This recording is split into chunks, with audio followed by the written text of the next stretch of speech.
Now, former Eskom executive Molefe has dismissed announcements made by the power utility and the Special Investigating Unit to coup billions of rand as a publicity stunt. Now, Eskom and the SIU have approached the High Court for authorization to go about recovering 3.8 billion rand lost to corruption from those implicated. Among the defendants are former Eskom Group CEO Brian Molefe, former CFO Anuj Singh, and the power utility's former head of operation Matsela Koko, as well as the Gupta brothers Rajesh, Atul and Ajay. Now, former Eskom executive Brian Molefe wants to have his say in this exclusive interview, and he joins us now live for more. Mr. Molefe, thanks very much for your time. Thanks for your time on the AM report. Let's perhaps begin here. We know for a fact now, as South Africans, hundreds of billions of rand have been lost to state capture and to corruption from our country's fiscus, from our SOEs. Do you agree with the need to recover those funds from corrupt individuals? Well, I agree with the need to establish the facts correctly, in a fair manner, and to allow those that are implicated to come forward and have their say. What has been happening now is that we have not been afforded a fair opportunity to say what we know about the matter. And that is a gross miscarriage of justice. The public protector, as I said here on Newsroom Africa, never afforded me an opportunity to talk about this matter to her. The SIU has now concluded an investigation without talking to us, at least without talking to me at all. And now we hear that they have put papers at the High Court without even allowing us to first receive the papers and then go public. They have then gone public so that we can defend something that we have never seen in public. That is unfair. That is unfair. And you know, these things, this is a publicity stunt because Popo Molefe has done the same thing. He went, climbed the highest mountain and said that we are recovering money on behalf of Transnet. Nothing has come of that case. We are still waiting to see how it's going to proceed forward and what is going to be done about it. The Helen Suzman Foundation also started a similar process that was never followed. And the Corruption Watch also did the same thing. So what they do is they issue these summons, they take out their loud hailers and say that we've got them, we've got them, we've got them. And there's no evidence. And then they don't proceed with the matters. You know, Popo Molefe would know, having been accused of being a pedophile before, that it is very frustrating to be accused in the media very publicly without evidence, without people coming forward and saying exactly how and bringing in hard evidence that shows what has happened. So, on the other hand, we do welcome the opportunity that there is a possibility that we will be able to say in an open court of law exactly what happened. But at the moment, while the matter has not even been heard by the court, while we are expecting the courts to give a fair adjudication, it is not right to judge the matter, to prejudge the matter, as Mr. Pravin Gordhan is doing. A lot of your sentiment, Mr. Molefe, appears to mirror those of Matsela Koko, who is also a defendant in this matter. He also went on to actually say that he looks forward to the summons themselves. Can the same be said about you? Yes, I mean, we look forward to having to express our side of the story. The right to be heard, the right to hear the other side is a natural justice right. It is unfortunately a right that is being regarded wantonly in South Africa at the moment. People go ahead, make conclusions without having bothered to ask the other side, what is your side of the story? So to the extent that after 3 years, maybe we will have an opportunity to say our side of the story, should be welcome. But we do not take kindly to the fact that people like Minister Gordhan is prejudging the matter before it is heard by a court. In fact, I think it is what is called contempt of court, because the matter is supposed to be heard in a fair manner, with both sides being given equal opportunity to present their side of the story. Mr. Molefe, your time at Transnet and at Eskom really under a cloud of serious allegations that you were involved in nepotism, in corruption involving the now infamous Gupta family, enabling particular deals to go through, especially at Eskom, to benefit particularly the Gupta family. Various corruption claims there, various allegations dating back some years now. In general, what is your response to these allegations? Let's take your charge of nepotism. I mean, what evidence is there of nepotism? Because these allegations have never been properly tested. They need to be tested. Unfortunately, they also come with attempts, or when these allegations are made, there is never an opportunity for us to present our side of the story in an open forum, an appropriate forum, so that the other side of the story can be heard. So at the moment, these are allegations from one side. Like I say, what you're saying now is tantamount to accusing Mr. Molefe of being a pedophile, which he was accused of being a couple of years ago, which was unfair, by the way, because we never had his side of the story in an open forum where the matter was properly ventilated with both sides of the story being heard. So, I mean, Molefe would know the pain of being accused without evidence. Let's speak to the facts then, and take our viewers through the issues around your pension payout. Some 30 million rand. We know that the court back in January of 2018, the High Court then set aside your retirement, didn't it? It also ordered that that money be repaid. You've unsuccessfully sought leave to appeal in the country's courts, right up to the apex court of a country. I stand corrected here. I think it's about a year now since the Constitutional Court also denied your petition to appeal that High Court decision. Some 10 million rand and change was ordered to you to be paid back. What's the state of that payment? Yeah, let me tell you the facts. What actually happened is that after my unsuccessful appeals, because I believe that the judgment was not correct and that I did not owe the pension fund 10 million, and we went to the Constitutional Court, and our appeal, the Constitutional Court refused to hear our appeal. So I had 10 days to pay 10 million rand.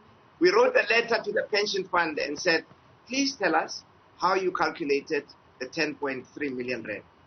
They never responded. What they did is they went back to the court to say that, sorry, we were wrong. It was not 10 million rand. The matter is before court again, because the pension fund now agrees with me that they were wrong. I was never paid 10 million rand.